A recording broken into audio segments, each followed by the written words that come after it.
médico generalista, el médico de familia, porque es el médico que tiene capacidad para ver al enfermo de forma integral, no ver un corazón, un riñón, un hígado enfermo, sino ver al paciente.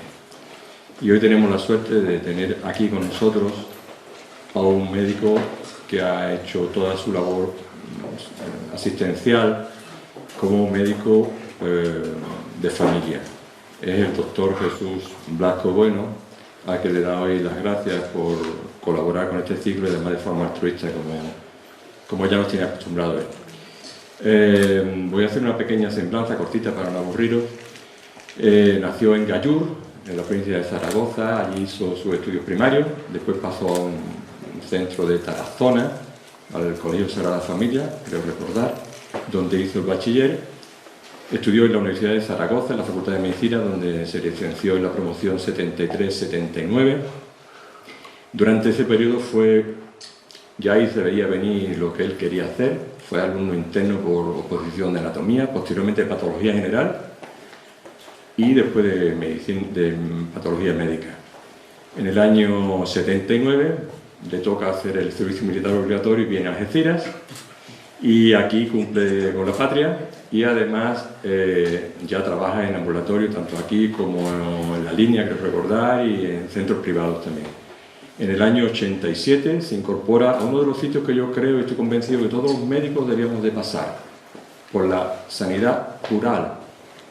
Estuvo destinado en Setenil de la Bodega, en un centro de salud, un consultorio dependiente del Centro de Salud de Olvera, posteriormente de Alcalá del Valle. La experiencia del médico a nivel rural es única. Yo tengo la suerte de haber estado durante 2 años en un pueblo pequeño y es súper gratificante, y el trato con el enfermo es muy cercano y, ya digo, es muy positiva.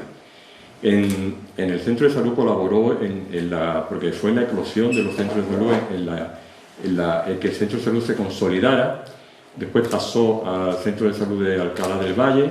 Ahí también colaboró con centros de educación primaria y de educación de enseñanza secundaria, también en promoción de la salud y en que fuera incluido el colegio de Setenil en la red de centros de educación saludable. En el año 2000 llegó de nuevo a Algeciras y se incorporó al Centro de Salud Sur, al consultorio del Cobre, donde, como comprenderéis, la asistencia es también muy cercana, y colaboró con la Asociación de Vecinos, y también ha colaborado con el Instituto de Enseñanza Secundaria Torre Almirante en temas de promoción siempre de la salud.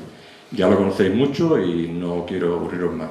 Daros las gracias por vuestra asistencia y también a Jesús por colaborar en este ciclo. Muchas gracias, Jesús, te doy la palabra. Gracias.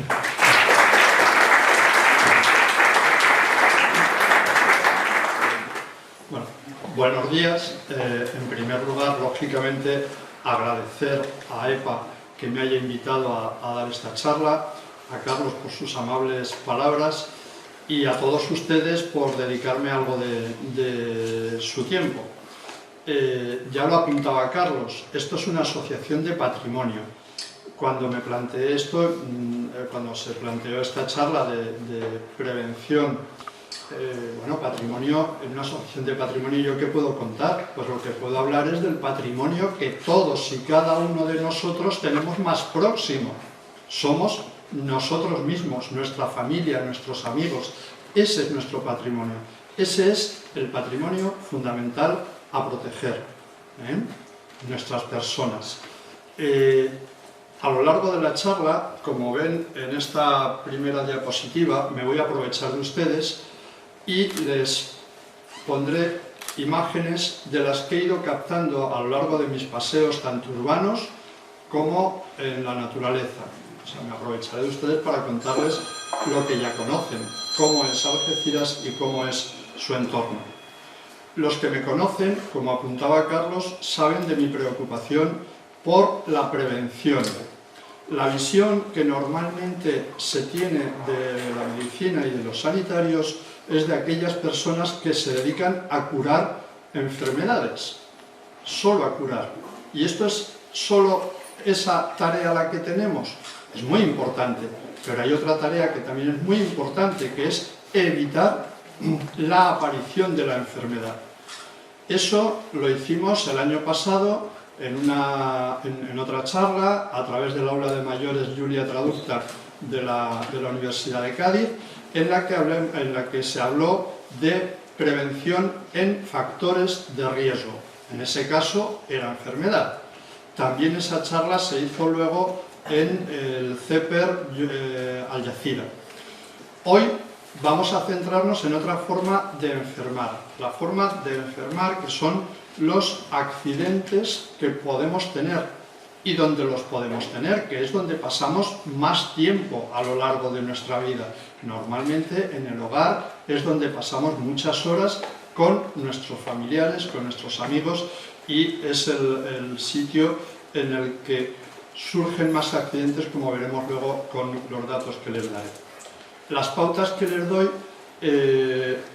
no son nada nuevo, es algo que todos ustedes conocen, todos con un poco de sentido común sabemos cosas que tenemos que hacer, pero a veces, llevados por las rutinas diarias, se nos olvidan y cualquiera podemos mirarnos y encontrar al lado nuestro, en nuestro imaginario, alguien, un familiar, un amigo que ha sufrido una lesión grave en el hogar, una caída de altura, un atragantamiento, un ahogo, y todo eso se puede prevenir, Entonces es un recordatorio de todas esas cosas que ya sabemos pero que por la rutina diaria no ponemos en práctica. A la hora de plantear esta charla consulté distintos documentos y hay dos formas de hacerlo, desde las lesiones, qué lesiones nos podemos encontrar, o el lugar en el que pueden ocurrir esas lesiones. Yo me he decantado por esto último. Me he decantado por moverme dentro de la casa viendo qué accidentes pueden ocurrir en cada espacio. Para mí tiene la ventaja de que hay lesiones, hay accidentes que se van a poder repetir en los distintos espacios de la casa, con lo cual podré incidir mucho más que si les digo los cortes. Vale, ya hemos hablado de los cortes y no hablamos más. Pues de esta forma vamos a hacer un recorrido por las distintas lesiones que puedan ocurrir. Al final les pondré la bibliografía que he utilizado. Voy a seguir el documento de la Junta de Andalucía porque me parecía el más completo, pero también he consultado documentos de La Rioja, de Madrid, de la Cruz Roja, con dos diapositivas muy interesantes, bueno, de distintas entidades que me han permitido elaborar este documento. El tríptico que tienen por ahí no es cosa mía, el tríptico que tienen por ahí es de una compañera, de Pilar Bollero, compañera de promoción en Zaragoza y que ha desarrollado toda su vida laboral en el Ayuntamiento de Zaragoza en tareas de prevención y promoción de la salud.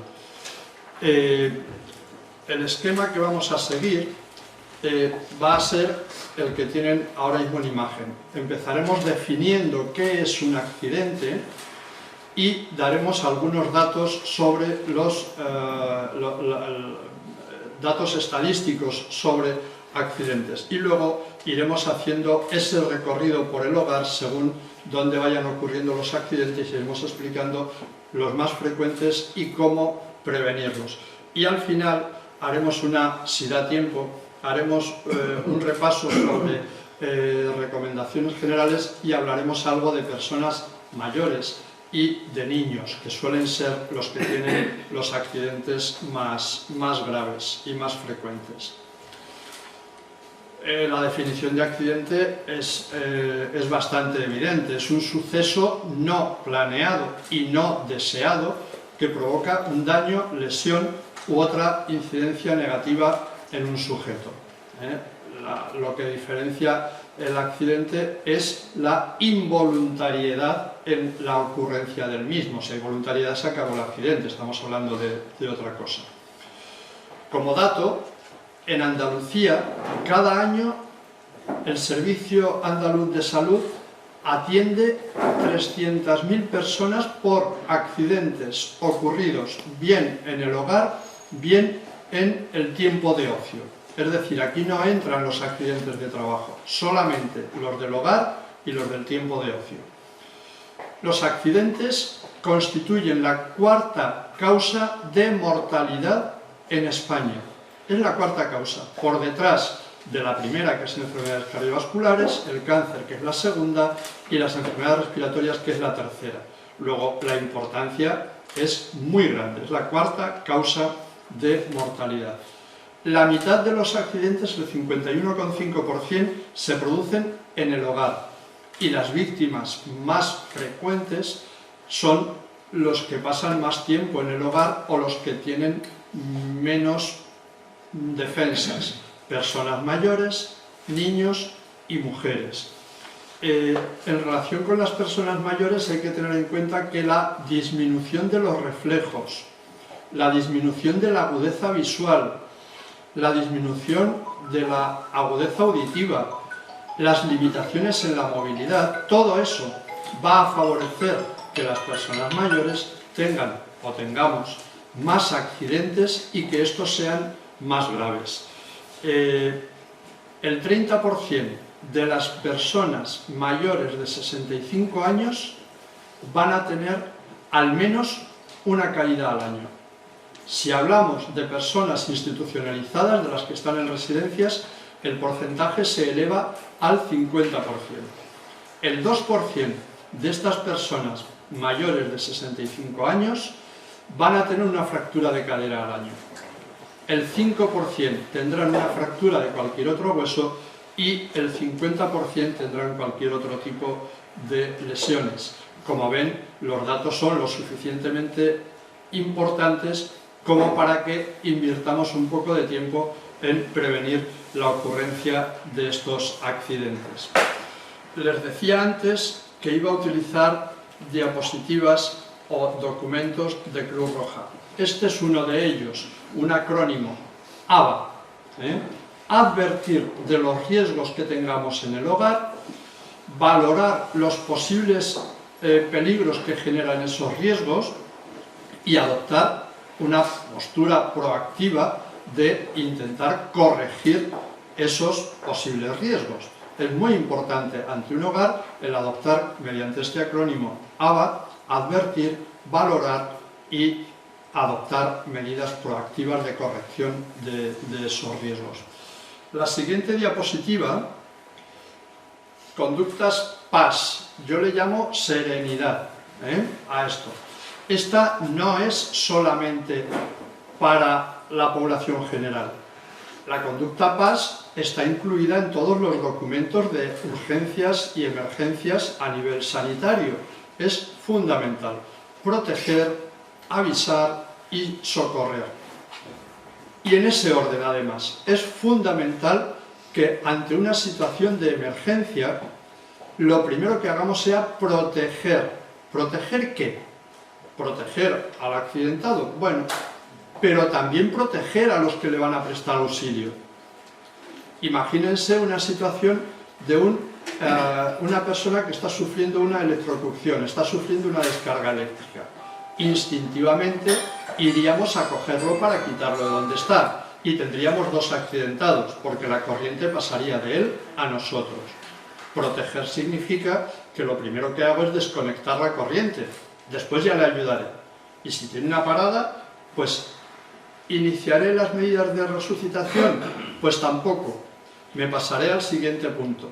Avisar. Avisar. Si estoy solo, difícilmente puedo hacer nada. Tendré que pedir ayuda. Imagínense otra circunstancia similar. Estoy en la cocina, se me prende fuego la sartén, me salta el aceite por encima y me quemo. Tendré que avisar, y tendré que avisar al teléfono que les he puesto. Yo he puesto solo uno. Normalmente nos gusta tener el teléfono de los bomberos, el de la policía local, el de la policía nacional, el 061. Son todos independientes, al final van todos más o menos al mismo sitio. Pero el 112 es el de coordinación de emergencias. Y lo he puesto con el ejemplo del aceite que me ha saltado, porque cuando yo llame, lo que voy a decir es: me estoy quemando Me ha saltado el aceite por encima y tengo todo el pecho en carne viva. Muy bien, pues van los servicios sanitarios. Pero es que la campana, que no estaba muy limpia, se ha prendido también y el fuego ya se ha extendido a toda la cocina. Entonces el servicio de emergencia va a coordinar con bomberos también. Pero es que ya sale por la ventana y no sé si el piso de arriba va a coordinar también con policía que acordone la zona o que haga lo que tenga que hacer. Ven que el orden es importante. Proteger. Hay una situación de proteger en la que todos hemos vivido con frecuencia, no es dentro del hogar, con una cierta frecuencia hemos vivido presenciar un accidente de tráfico. Normalmente un accidente de tráfico genera al menos otro accidente de tráfico, porque lo que todos hacemos cuando llegamos al accidente de tráfico es frenar y empezar a mirar, y el que viene detrás, que no lo ha visto todavía, nos sacude un golpe, ¿vale? Yo recuerdo un accidente de tráfico, iba con mi hijo, que entonces era un bebé, y me paré, más o menos así como estoy diciendo. No me golpearon, pero inmediatamente vino un guardia civil, me identifiqué, soy médico, puedo prestar ayuda, sí, pero aquí no, usted se va allí delante, estaciona el coche y su niño se queda dentro, ¿eh? Entonces, eso también se estudia en emergencias. Primero, cuando llegas a un accidente, rebasas el accidente, te apartas y te proteges tú, no servirá de nada que intentes hacer algo si tú no estás protegido. Otro caso que también es muy habitual, verlo en los medios de comunicación y que no es en el entorno del hogar, pero que es fundamental dentro de esta conducta PAS, es el típico ahogamiento de la playa. Alguien que se está ahogando. Nuestro instinto nos dice que tenemos que ir a ayudarle, pero ¿realmente le puedo ayudar? ¿Yo sé nadar lo suficiente? ¿Puedo llegar hasta donde está el ahogado? ¿Estoy solo? Todo eso lo tengo que valorar antes, porque si no, posiblemente en lugar de un ahogado nos vamos a encontrar más de uno, ¿eh? Y esto también es importante en ese proteger. Avisar. También nos ha ocurrido, incluso como profesionales, empezar una RCP y empiezas y estás solo y tú estás ahí dándole, pero llega un momento en que te cansas. Y cuando te cansas vas a avisar. Tendrías que haber avisado lo primero. Cuando estamos haciendo una resucitación, lo normal es que los que están haciéndola, si son sanitarios, empiezan y de vez en cuando van diciendo cambio, cambio, porque te cansas, porque el esfuerzo es intenso e importante. Y coordinamos con otras personas que hay alrededor, que nos controlen los tiempos, etc. Y lo último es socorrer. Socorrer. Habrá casos, por ejemplo, ante un atragantamiento, pues evidentemente lo primero que tendremos que hacer es la maniobra de Henlis. Incluso ahí pensar si la sabemos hacer o si hay alguien que la sabe hacer mejor que nosotros. Tampoco tiene muchas complicaciones. La maniobra de Henlis es abrazar por detrás, dejar el puño en forma de lanza que entre por debajo del esternón y dar un golpe seco y hacia arriba, para intentar desbloquear el objeto que esté obstruyendo la tráquea. Bien, después de esto ya entramos a recorrer nuestra casa y empezamos por la cocina. ¿Por qué por la cocina? Hombre, pues porque es el sitio donde se pasa más tiempo y donde más riesgos hay. El primer riesgo es el higiénico. Es fundamental en la cocina el lavado de manos, el lavado de los utensilios. Eso tiene que ser continuo y constante. No podemos cortar la lechuga y sin lavarnos las manos cortar el pollo, o al revés, porque el pollo además es uno de los alimentos más contaminantes. Entonces siempre lavarnos las manos, lavar el utensilio. En el almacenaje de los alimentos, pues tendremos que hacerlo adecuadamente, los que sean de frigorífico en frigorífico, los que sean de congelador en congelador, siempre bien aislados, siempre separados los elaborados, los cocinados de los crudos. Todo eso es importante. Cuidar con la cadena de frío. La cadena de frío la tenemos que empezar a cuidar desde el supermercado. Desde que vamos al supermercado tenemos que estar pensando, Voy a coger alimentos que estén congelados o que estén fríos, pues me llevo una bolsa isóterma y me llevo un bloque de hielo. Y eso es lo último que voy a recoger en el supermercado. Y es lo primero que voy a sacar para meterlo en su sitio y que no se rompa la cadena de frío. En la cocina es importante que el suelo esté siempre limpio. ¿Por higiene? Sí, pero también porque el agua, el aceite que salpica, la hoja de lechuga que se nos ha caído, pueden provocar un resbalón, una caída y otro accidente por caída.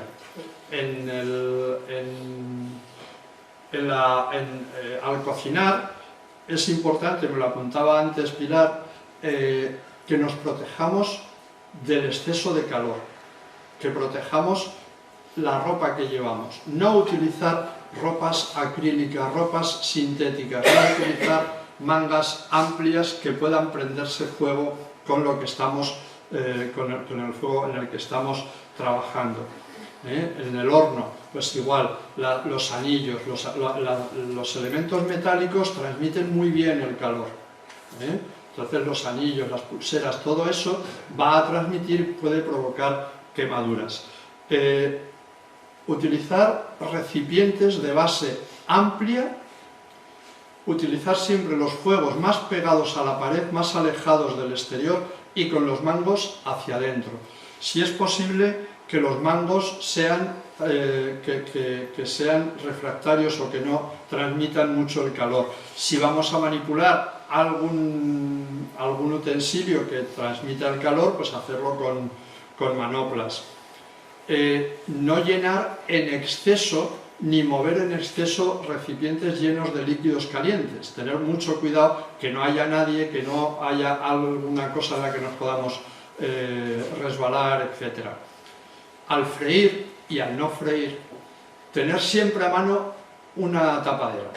Eso es fundamental. La tapadera es fundamental. ¿Para qué? Para que no nos salpiquen los pimientos, que es lo que más salpica del mundo. Vale. Pero también porque esa tapadera, si se prende fuego la sartén porque el aceite estaba muy caliente, la ponemos encima y vamos a poder sofocar el fuego. Y enlazando con esto, antes se ha hablado de la campana extractora. La campana extractora tiene que estar limpia, muy limpia. ¿Por higiene? Sí, pero también porque en la campana extractora se acumula mucha grasa y esa grasa es altamente inflamable. Se prende la sartén, se prende la campana extractora, se comunica a través del tubo de tiro el fuego y tenemos un incendio de los más frecuentes en la cocina. Si estamos en la cocina, estamos cocinando, ojo con las llamadas a la puerta, ojo con los teléfonos. Si nos llaman a la puerta, o apagamos el fuego o la puerta la atendemos en segundos. El teléfono, digo lo mismo, antes como estábamos anclados al teléfono fijo, era más complicado. Bueno, pues ahora tenemos el móvil, pero no lo tenemos en la mano, seguimos trabajando, pero pendientes del fuego. Tenemos que procurar que haya una buena iluminación en la cocina, que no haya sombras. Cuando vayamos a cortar, en el uso de elementos de corte, de cuchillos y demás, que haya una buena iluminación, que no haya sombras y que los utensilios, los cuchillos estén bien afilados. Es más fácil cortarse con un cuchillo mal afilado que con un cuchillo bien afilado. El cuchillo bien afilado pues desplaza perfectamente y ya está. El no afilado lo empezamos a mover arriba y abajo y al final nos acaba rebotando. Las manos secas, los mangos secos, sobre todo limpios de aceites, de sustancias que puedan permitir que se desplace. Utilizar los cuchillos más adecuados para cada tarea, pues para el pan los de sierra, para las cosas pequeñas las puntillas, para cosas más grandes cuchillos más grandes, y utilizar los cuchillos solo para cortar. No son destornilladores, no son abrelatas, porque nos pueden saltar y nos pueden hacer daño. La dirección de corte tiene que ser siempre hacia adelante, y si hay ayudantes que no se pongan en el sentido del recorrido del cuchillo. Cuando los dejemos, que no los dejemos sobresaliendo de la mesa, o los dejamos en una tacoma, o los dejamos en el imán pegado a la pared, pero nunca medio colgando. Las tablas de cortar siempre limpias, decía antes, entre alimento y alimento se limpia el cuchillo, nos lavamos las manos y limpiamos la tabla. Y si la tabla tiene cortes profundos, se van quedando restos alimenticios, pues la tiramos. Y ahora hay unas tablas de plástico que valen muy poco y que además hasta son de colores, con lo cual podemos tener la roja para carnes, la verde para verduras y la azul para pescado, por ejemplo. Los aparatos eléctricos en la cocina. En la cocina hay agua y hay electricidad. Y son dos elementos que se llevan muy mal, muy mal. Luego utilizaremos los aparatos eléctricos lo necesario, pero si los tenemos que limpiar, desenchufaremos. ¿Y cómo enchufaremos y desenchufaremos? Tirando de la clavija, o empujando la clavija, no tirando del cable, siempre la clavija. Y si el espacio de la clavija está deteriorado y ya se ve el cobre y chisporrotea, pues eso se arregla, porque con el agua nos puede provocar una descarga eléctrica. En aquellos aparatos eléctricos que tienen cuchillas, que son cortantes, hay que limpiarlos desconectados de la corriente. Si vemos que un aparato eléctrico de la cocina se calienta en exceso, huele mal, se desenchufa y lo eliminamos o lo reparamos.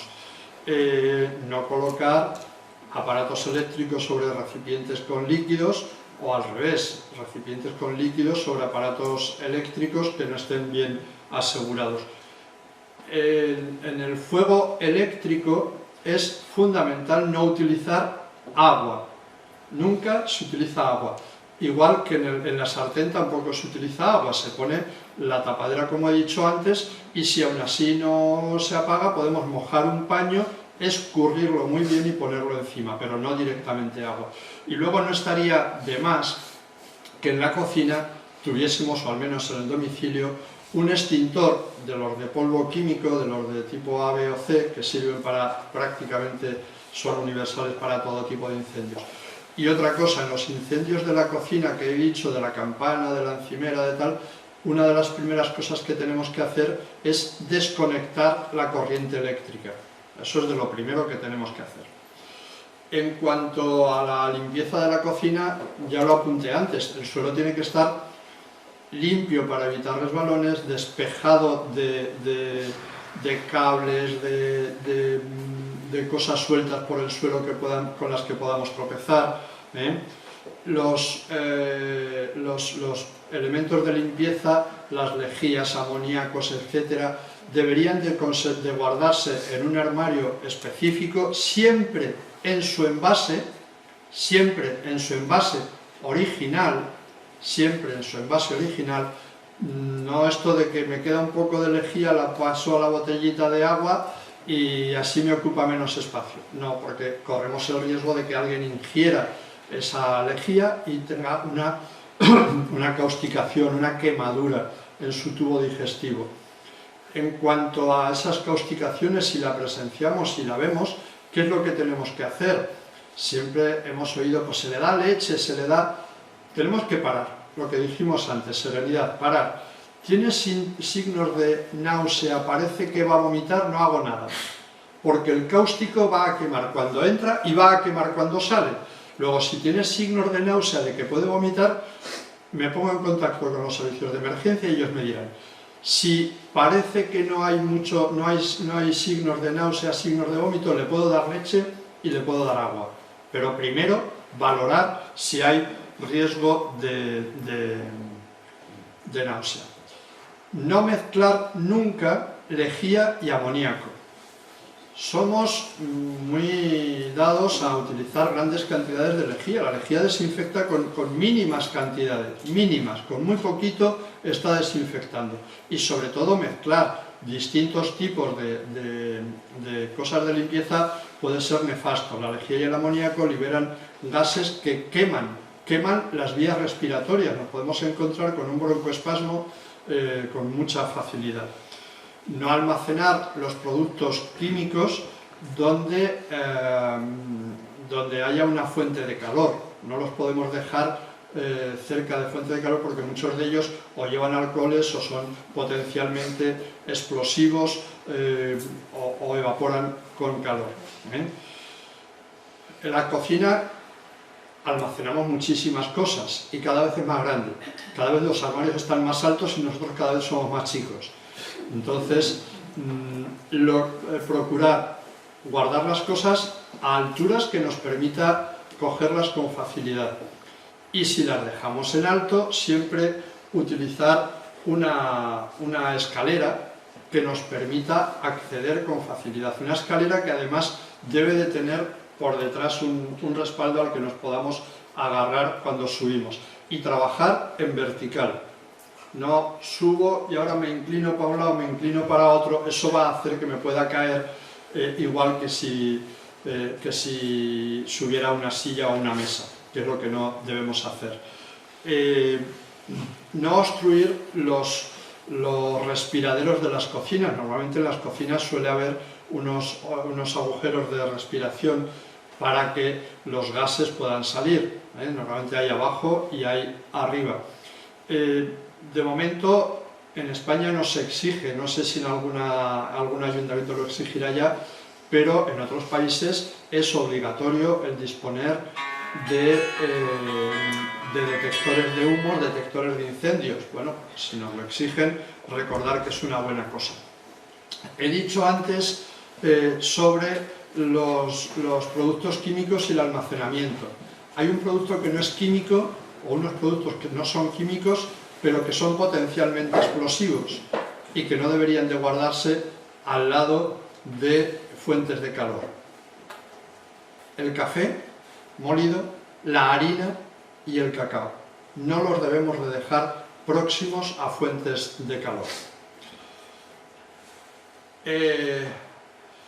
Otro espacio en el que pasamos mucho tiempo es el salón, el comedor, la sala de estar, como le queramos llamar. Bien, debemos de sentarnos apoyándonos en los reposabrazos, no nos debemos de dejar caer porque eso puede favorecer lesiones. Y a la hora de levantarnos, lo mismo, nos tenemos que levantar apoyándonos en los reposabrazos, un pie hacia atrás y el otro hacia adelante para poder impulsarnos y no trabajar con la espalda. Al agacharnos, lógicamente, esto es válido en cualquier espacio de la casa, hacerlo con las rodillas, no hacerlo con la espalda. El suelo, igual que decía en la cocina, se tiene que mantener libre de cables, de cosas caídas con las que podamos tropezar. No utilizar productos abrillantadores que favorezcan el que podamos resbalar, los hay que son antideslizantes. En el diseño de ese espacio, valorar el que nos podamos mover con facilidad alrededor de los muebles, que los muebles, las estanterías que son más pesadas, donde dejamos libros, donde dejamos cosas, estén bien asegurados a la pared, que dejemos las cosas más pesadas en las partes más bajas. Las alfombras tenemos que procurar que no se puedan arrugar. Para eso ahora mismo pues disponemos de cintas adhesivas de doble cara que nos pueden fijar la alfombra al suelo y evitar esas arrugas con las que podemos tropezar y caernos. Los cajones de los armarios siempre cerrados para evitar chocar con ellos y con topes en la parte de atrás para que no se nos caigan encima. Si utilizamos velas que quedan muy bonitas y que quedan muy bien, procurar que no estén próximas a elementos decorativos que sean inflamables, cortinas, etc.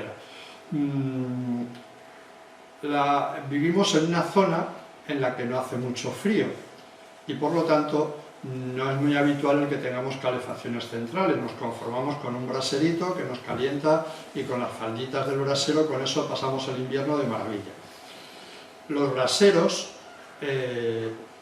ahora son eléctricos, pero hay que proteger el que las faldas de la mesa camilla tampoco sean de fibras sintéticas, como decía, en la ropa que utilicemos durante el trabajo de cocina, que sean de tejidos no inflamables.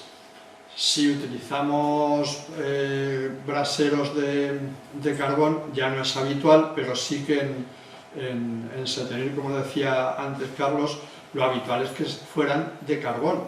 La gente de los pueblos, que es muy lista, utilizaban los braseros de carbón y no tenían frío, pero la puerta siempre estaba abierta.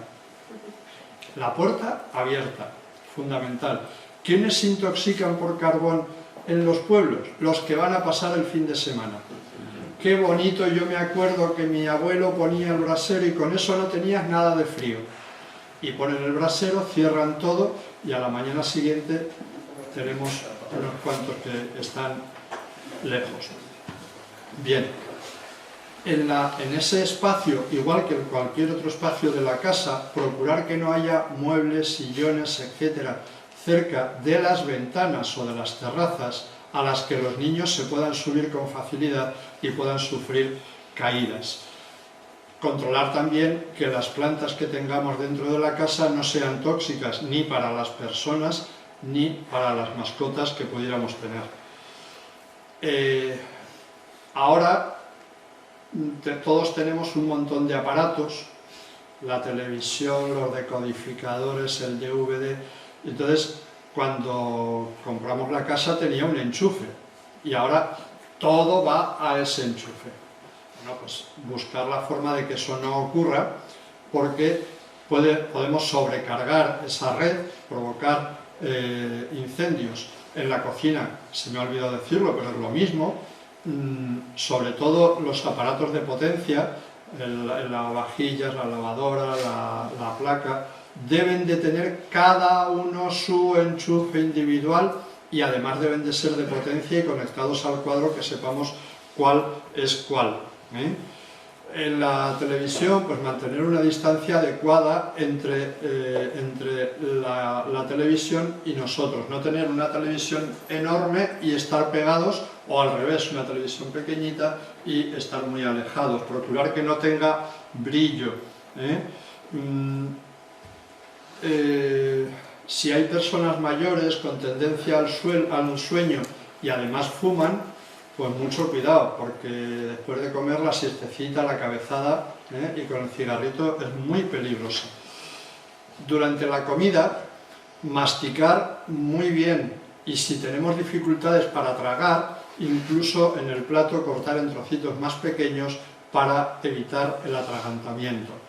Y lo contrario, hay personas que se atragantan no con los sólidos, sino con los líquidos. Pues decírselo a nuestro médico de cabecera que nos proporcione un espesante para evitar el riesgo de atragantamiento con los líquidos. Las personas que tienen facilidad para atragantarse, evitar los frutos secos, las aceitunas con hueso, En fin, como ven, como les dije al principio, son recomendaciones que todos nosotros sabemos. El dormitorio, que es otro espacio en el que pasamos tiempo, bueno, pues hay que procurar que el hacer la cama sea cómodo, y para eso tendremos que trabajar con las rodillas, nunca con la espalda. Si la cama está pegada a la pared, pues la despegamos para hacer la cama, con la finalidad de no estirarnos en exceso y que podamos sufrir lesiones de columna. Al dormir, evitar los colchones excesivamente blandos, buscar aquellos que se adecúen más a nuestra anatomía o a nuestra comodidad. Lo mismo digo con las almohadas.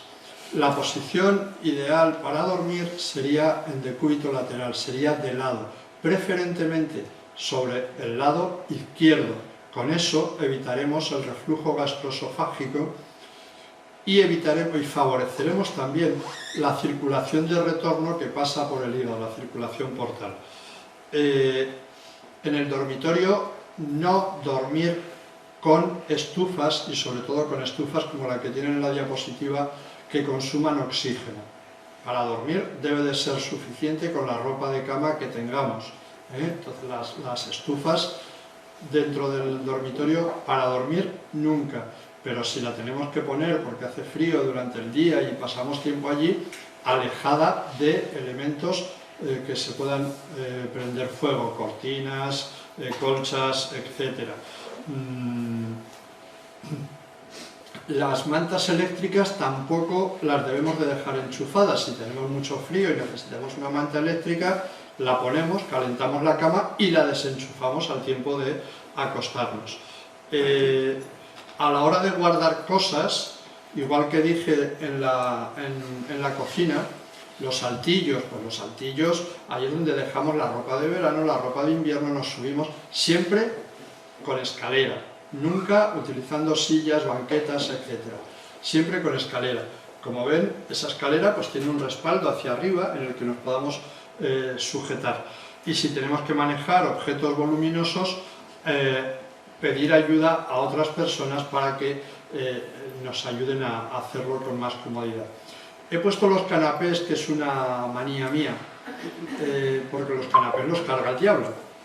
Vienen con unos bombines hidráulicos, pero con el paso del tiempo van perdiendo fuerza, van perdiendo fuelle. Si nos damos cuenta de que están perdiendo fuerza, o los renovamos, o nos llevamos, aunque sea un palo de escoba que nos sujete el canapé. No vaya a ser que estemos solos en casa, nos pongamos a hacer algo y nos quedemos allí encerrados hasta que llegue alguien.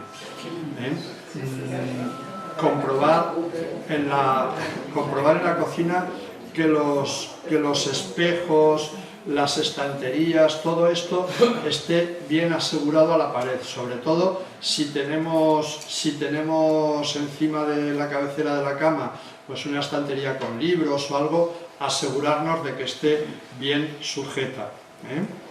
En el baño es otro espacio en el que hay muchísimos riesgos también. La placa de ducha o la bañera deberían de ser antideslizantes, deberíamos de estar seguros de que una vez que se mojan no nos deslicemos. Y si fuera necesario, porque no es antideslizante, pues ahora venden unos adhesivos que los pones y por lo menos evita el que te puedas caer. Incluso si hay personas mayores, pues hay unas sillas que se pueden introducir dentro de la bañera o dentro de la ducha, del plato de ducha, para evitar resbalones, evitar caídas. El asa esta que se ve ahí para agarrarte si te caes. Prever, cuando vamos a entrar dentro de la ducha, prever que tenemos que salir, tenemos que tener a mano el albornoz, la toalla, la alfombrilla en la salida, las zapatillas, para no andar descalzos, lo que favorecería el que nos pudiésemos caer. Es otro espacio en el que hay muchos electrodomésticos, manejamos muchos electrodomésticos, el secador de pelo, la plancha de pelo, la maquinilla de afeitar, etc. Pero hay agua, Entonces evitar el riesgo de que se nos pueda caer al lavabo lleno de agua, al secador, y provoquemos una descarga eléctrica. No dejar a los niños solos en el baño, esto es otra recomendación que no hace falta que la diga, que todos la sabemos. No utilizar estufas eléctricas en la proximidad, buscar otro tipo de calefacción, o había unas de estas de barritas que estaban pegadas al techo, o ahora es muy habitual los secatoallas estos que a la vez son calefactables y nos calientan el baño. Los enchufes, y no debe de haber cables, insisto, lo de los cables caídos es que todos hemos sufrido algún tropezón, pero no debe de haber cables caídos por el suelo. Y los enchufes en el baño tienen que estar siempre por encima de cualquier línea de agua. Eso los arquitectos, los diseñadores de casas lo hacen así normalmente. En las zonas de paso siempre nos tenemos que mover con luz, calzados y bien calzados. En casa tendemos a utilizar chanclas, pero eso se sale y favorece el que tropecemos. Debe de haber luz siempre, subir y bajar las escaleras con iluminación suficiente y agarrados al pasamanos. No utilizar las escaleras como zona de almacenaje, como ven ahí en la fotografía, nos estamos comiendo un espacio. Si hay un incendio, no utilizar ascensores, ahí sí que hay que utilizar escaleras. En el jardín parece una tontería, pero si hay árboles, tienen que estar podados a la altura por encima de nuestra cabeza, para evitar que nos dañemos con las ramas de los árboles.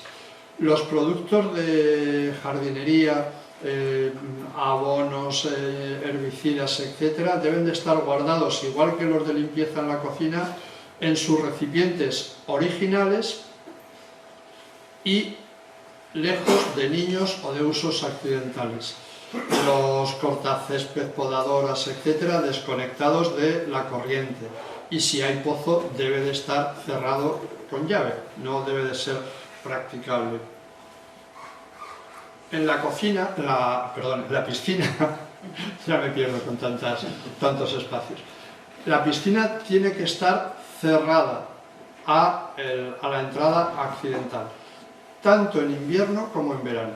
Las caídas de altura cuando la piscina está vacía son tan peligrosas o más que cuando hay agua. Una caída en medio metro de piscina nos puede provocar lesiones muy graves. El controlar regularmente la cloración, saber que el cloro se evapora con facilidad, luego hacerlo en un ambiente abierto y cuando no haya mucha gente por allí. No dejar a los niños solos en la piscina, con muy poca agua es suficiente para que alguien se pudiera ahogar. El garaje pues es un sitio en el que los hombres nos gusta tener allí un montón de herramientas para hacer nuestro bricolaje, que luego no hacemos, pero bueno, ahí están todos los cachivaches.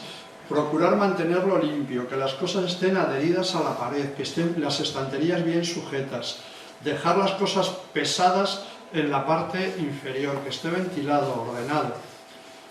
Los coches, con el paso del tiempo, van teniendo fugas, van perdiendo aceite o agua, y ese aceite es una posibilidad de sufrir un resbalón. Luego, si el coche pierde aceite, arreglamos el coche y limpiamos la mancha de aceite. A la entrada y a la salida, comprobar que no hay nadie en el entorno de la puerta, que no hay niños, que no hay... No permanecer dentro del garaje con el motor en marcha. Saben que es una forma de suicidio. Hay gente que se suicida metiéndose en el coche dentro del garaje y dejándolo en marcha. Bueno, pues esto sería el recorrido por todos los espacios de la casa. Pero en la casa hacemos tareas domésticas en las que debemos de procurar que los elementos que utilicemos se adapten a nuestra comodidad. Es decir, las escobas, las fregonas, pues los mangos deben de ser adaptados a la altura de cada uno. Usar ropa cómoda, calzados, como dije antes, siempre. Y sobre todo, si se hacen cosas con electricidad, que el calzado sea de goma, que sea aislante. Y si se hacen cosas de otro tipo, en el que pueda haber posibilidad de pincharnos o clavarnos clavos y demás, pues un calzado que nos proteja de esos riesgos. Realizar pequeños descansos, alternar distintas tareas para evitar la rutina, al coger cosas del suelo hacerlo flexionando las rodillas, limpiar periódicamente aquellos elementos que puedan acumular polvos y ácaros. Estamos en una zona con la humedad en que es muy frecuente el que haya polvo y ácaros, por eso hay tantas alergias. Pues aspirar y lavar cortinas, edredones, etcétera. Incluso si hay alguien que sea alérgico, pues utilizar colchones o almohadas antiácaros. Y eso también se hace en los sofás, las mantas. Controlar la humedad ambiente.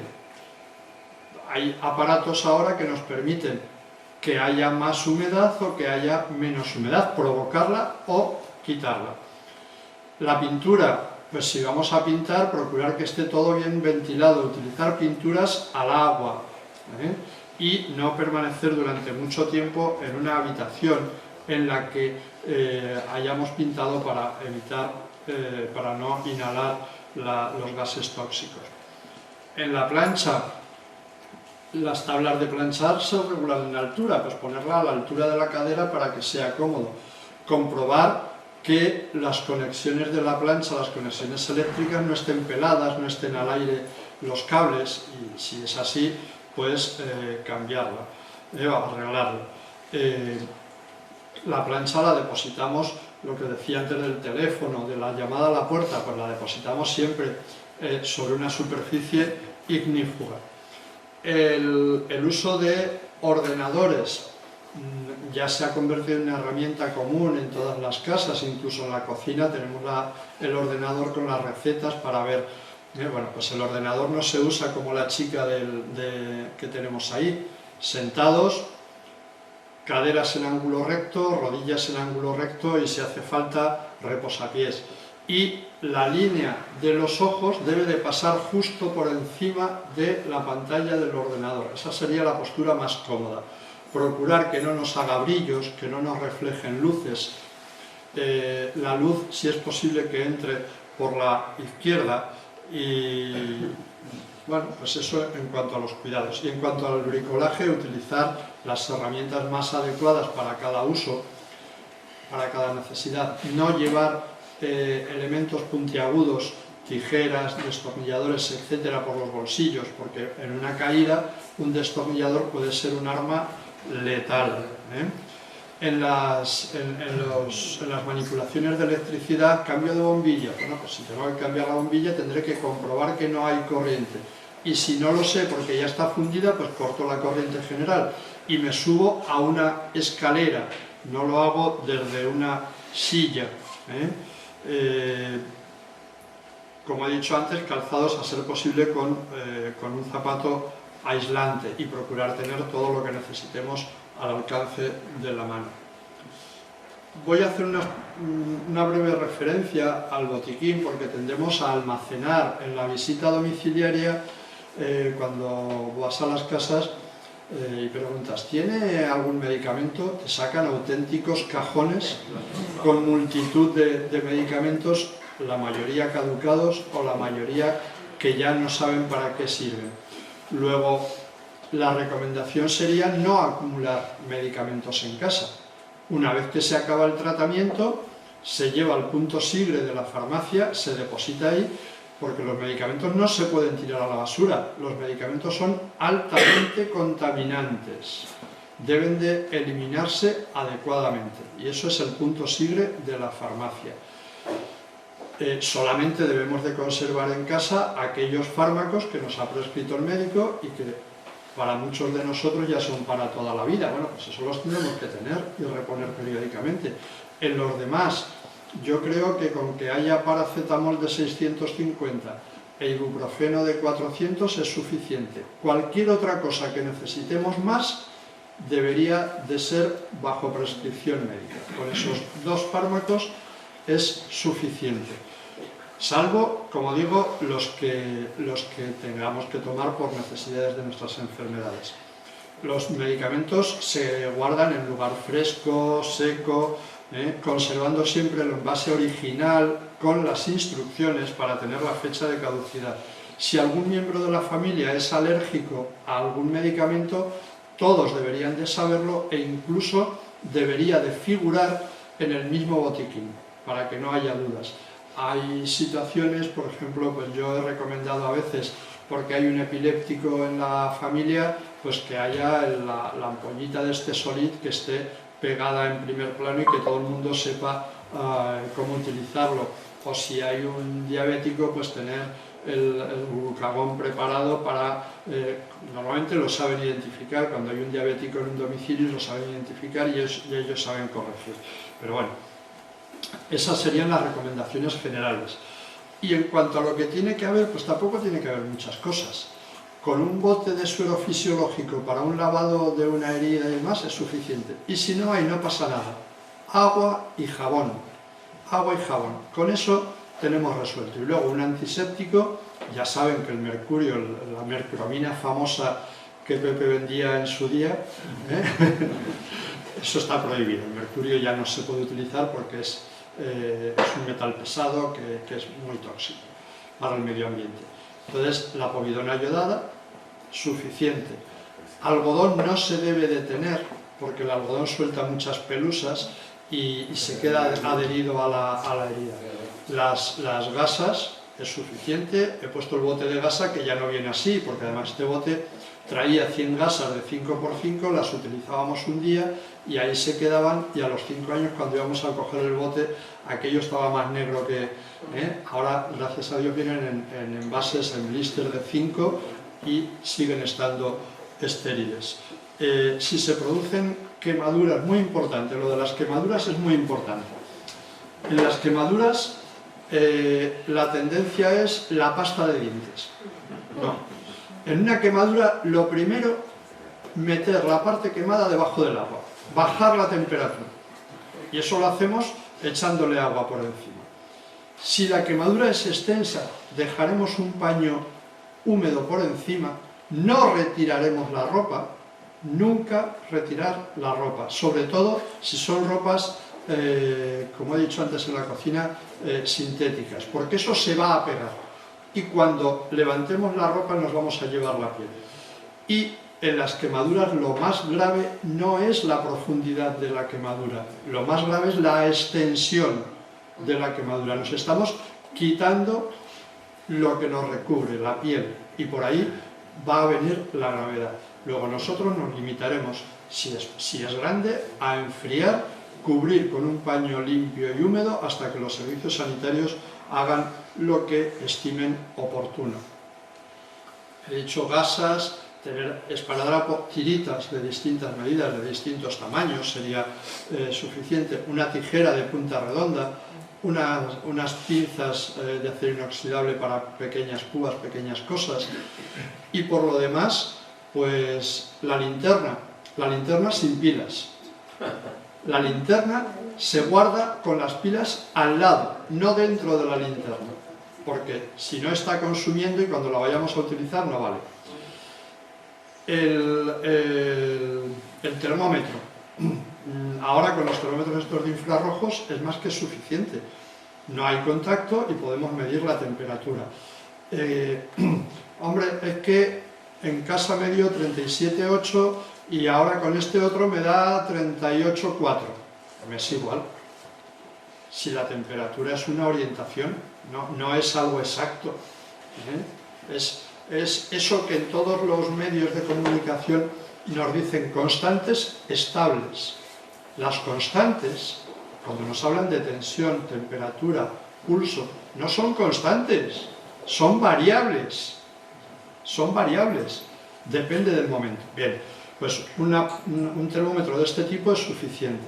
Si por necesidades que haya a un hipertenso o un enfermo de vías respiratorias, podemos tener también un saturímetro, eso lo venden en el Lidl por 25 € y nos indica la saturación de oxígeno para los enfermos de pulmón, o un aparato de tensión para ver la evolución de esa tensión. Tampoco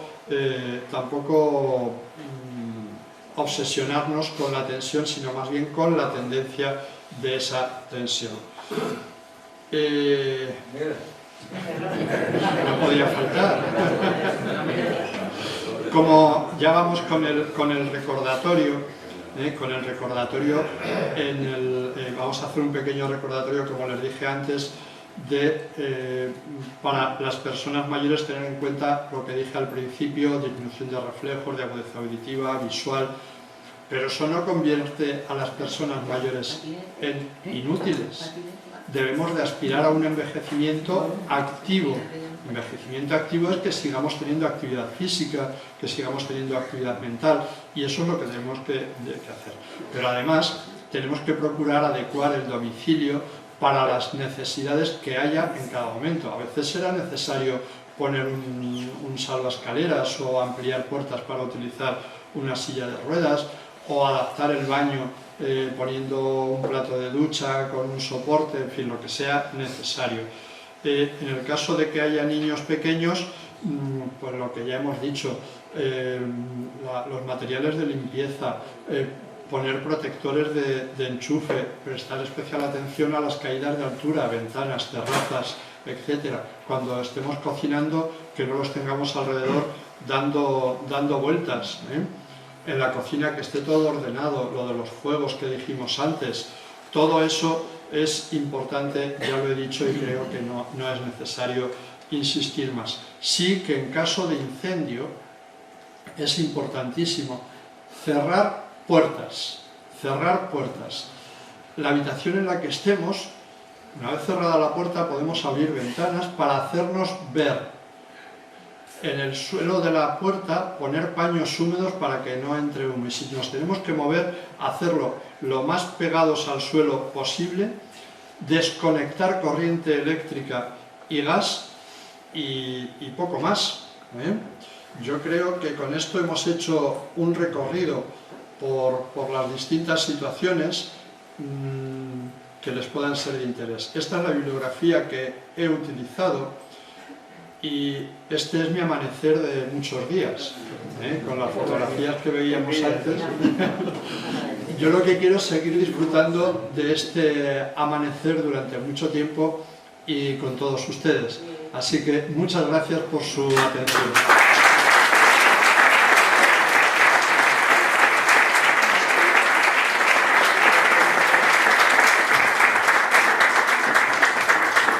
Bueno, darle las gracias a Jesús por esta exposición tan prolija y tan exhaustiva, que hayamos tomado nota y que todos hemos vivido situaciones muy tristes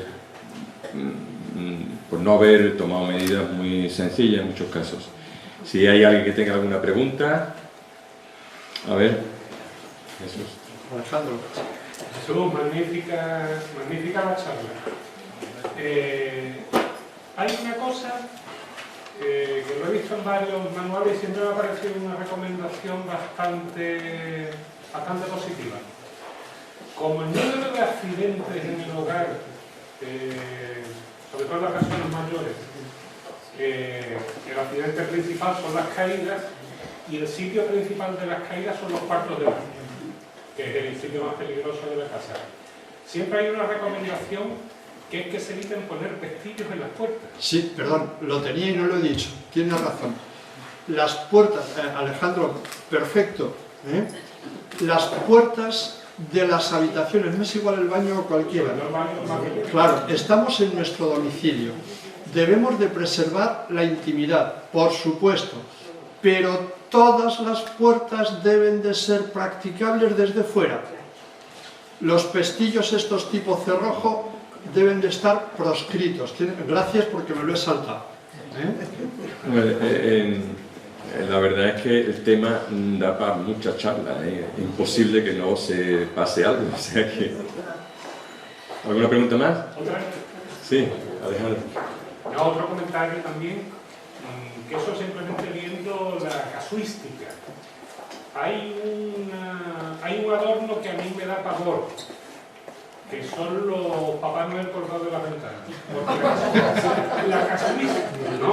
La casuística de accidentes mortales por niños chicos que han ido, que se han asomado por la ventana, no es ninguna broma. A ver, Victoria. Yo te voy a hablar de dos accidentes que yo he tenido o que se han dado en mi casa, que entran dentro de lo que tú hablas. A mí me ha pasado con mis niñas pequeñas cuando se utilizaban los andadores, que no se llevan, y que tú, sin saber en un momento determinado, están detrás del niño, te tienes puesto el dedo en la bisagra de la puerta. El pillarle los dedos a los niños a mí me ha pasado con mis hijas, ¿no? Entonces no sé de qué forma se puede solucionar eso, porque aunque no sea el andador, el niño muchas veces está silencioso y es que le coge los dedos. Y no sé cómo se puede prevenir ese accidente, que ocurre muchísimas veces. Muy pendiente, pero hay veces que no estás por ahí andando y que no sabes precisamente que tiene que estar el dedo en la puerta. Ahí hubo una tienda que muchos conoceríais, que fue Prenatal, que era de Berta Medina. Sí. En Prenatal tenían un montón de cosas para los cajones. Yo tengo en los muebles de mi casa, todavía hay de cuando mis hijos, que tienen ya 37 y 34 años, de cuando eran pequeños, y le compramos a Berta todo ese tipo de cosas. En las puertas hay unos topes que se ponen en la bisagra para que no se pueda cerrar. no sé dónde podrán estar ahora, pero yo recuerdo que con Berta llenamos la casa de chismes. Los andadores, de todas maneras, Aquí es muy peligroso. hace muchos años que Que sí, claro. están... Pero yo estoy hablando que nuestros hijos tienen ya 40 y tantos años, pero en aquella época los andadores eran primordiales. Y luego del otro accidente que te he dicho, a mí me ocurrió personalmente, a mí me cayó aceite hirviendo en el brazo, tenía prenda sintética, pero a mí no se me quedaron pegadas, sino que el sintético se quedó colgando. Entonces hay una diferencia entre la quemadura, que es un salpicón que no se te cae la piel, ¿vale? Y entre la quemadura que se te queda en carne viva porque la carne ha salido andando. Entonces, en las dos es igual, el agua fría. Igual. Fría la quemadura. Lo que tienes es que bajar la temperatura. Porque la quemadura, por eso las de aceite son mucho peores, porque el agua enseguida se enfría en contacto con la piel, pero el aceite no, la grasa mantiene la temperatura durante más tiempo. Luego tú tienes que buscar algo que intercambie temperatura, y ese algo, lo más accesible que tenemos es el agua. Sí, sí. Además, lo que tú has dicho depende de la superficie que se cae. La quemadura, yo creo que tú como médico sabrás que es de los dolores más insoportables que hay. Claro. Sí. Claro, te duele una quemadura pequeña, pero cuando se te cae toda la parte del pie, todavía no tengo la cicatriz, toda la parte del brazo, durante 4 o 5 meses con cura diaria, eso es del dolor. O sea, por eso yo, a mis hijas, que son las que tienen los niños chicos, les digo, por favor no deja de entrar a los niños en la cocina. Pero hoy, sin embargo, los padres fomentan la cocina de los niños chicos con esto de los Masterchef infantiles. Y yo tengo pánico. Sí, pero con vigilancia. Pero es que vigilancia, que a veces que por mucha vigilancia que tenga no... Había alguien más, ¿no?, que quería preguntar. A ver. Una cánula Geller no es aconsejable en un botiquín, sobre todo en la piscina. Si no la sabes utilizar, Es un riesgo grande. es un eso. riesgo. Ahora, en lugar de Gedel, hay unas cánulas que son para torpes. Llevan... pero incluso esas tampoco. Yo no lo recomiendo, la verdad. No, para poner un Gedel tienes que tener un laringoscopio. Y te costaría trabajo. Mira, a ver, esto suena muy mal y es un poco necrófilo, pero me tocó atender en algún momento a alguien que ya había fallecido, que había pasado tiempo, y en domicilio llegamos con el maletín de urgencia y yo le dije al enfermero, saca que vamos a poner el Gedel. Lo vamos a poner, ¿por qué? Porque quiero ponerlo, porque quiero hacerlo. Quiero practicarlo. ¿Os acordáis la diapositiva de los PAS que os he dicho? He estado en emergencias en las que éramos personal sanitario y había compañeros, y posiblemente yo mismo, que no sabíamos coger el ambú. Cuando tienes una emergencia de ese tipo, si no lo haces habitualmente, por eso me parece muy bien los del 061 frente a nosotros, que estás en una consulta. Yo preconizaba, cuando estaba en el centro de salud, el que periódicamente nos vinieran y me dijeran, hay una parada, y aquí que te vas, a la parada, y llegas y te encuentras el muñeco, y haces todo el proceso. ¿Por qué? Pues porque, mira, paradas en las que haya intervenido no pasan de 3-4 a lo largo de toda mi vida profesional, y posiblemente de los compañeros que están aquí puedan decir algo parecido, salvo que hayan estado en un servicio de urgencias. Cuando eso al cabo de 10 años te toca, que no lo sabes hacer, ¿eh? Lo sabes. Ante lo obligatorio de piscina. Sí. Como antes lo hemos estado comentando fuera, en la atención médica y especialmente en la urgencia médica, es casi más importante saber qué no hay que hacer que lo que hay que hacer, porque es lo que a veces se hacen cosas y se hace iatrogenia, o sea, que se hace más daño. Cuando la primera charla que dimos del ciclo este Hablemos de Salud fue la RCP básica, y si alguno estuvo y la recuerda, son cosas muy sencillas que pasan por la secuencia que ha explicado Jesús, y que no hay que meterse en muchas profundidades. Es verdad que los médicos no estamos haciendo todo el día reanimaciones. El trabajo en atención primaria es muy distinto, es fundamental, en los hospitales distintos. Yo en mi especialidad pues sí he vivido muchos casos porque mi especialidad lo daba, ¿no? Pero aún así, si te tiras 3 meses sin que te toque un cardiópata con una fibrilación, te encuentras descentrado. Por eso es tan importante saber pegarse, beberlo así con fibrilación, y en casa, desde luego, saber justo lo que ha explicado. Eso, no meterse en profundidades, porque se viven muchos casos de decir, yo soy sanitario, yo sé, no lo mováis, no sé cuánto, y estás viendo que lo que hay que hacer no es justo lo que se está haciendo, y hay que ser muy sensato. 112. ¿Alguna pregunta más? 112. Bueno, pues muchísimas gracias, Jesús, de nuevo, y gracias a